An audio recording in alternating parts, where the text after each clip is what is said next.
В Удачном произошла химическая авария с разрушением здания. Таковой была легенда для учебной тренировки специалистов водоочистной станции. Мероприятие проведено в рамках объявленного в октябре местничника «Гражданская оборона», и продолжит Анна Потах.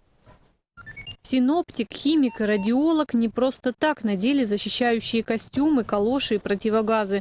У них учебная тренировка. Приступаем к замеру первой точки. По легенде, произошла химическая авария с разрушением здания и повреждением трубопровода хлора. Перед проведением спасательной операции главная цель этого звена разведки – определить степень загрязненности местности радиоактивными веществами и по ветру понять, куда может переместиться облако с химикатами. Ветер северо-восточный.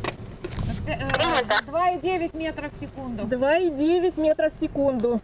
Принято 2,9 метров в секунду. Задачи справились хорошо. Синоптик у нас измерял температуру, влажность воздуха, направление и силу ветра. Радиолог у нас измеряет степень зараженности местности радиоактивными веществами.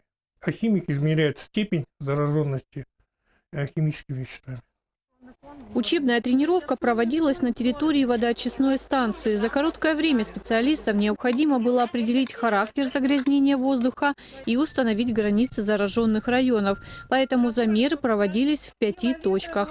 Подобные тренировки проходят на потенциально опасных объектах регулярно.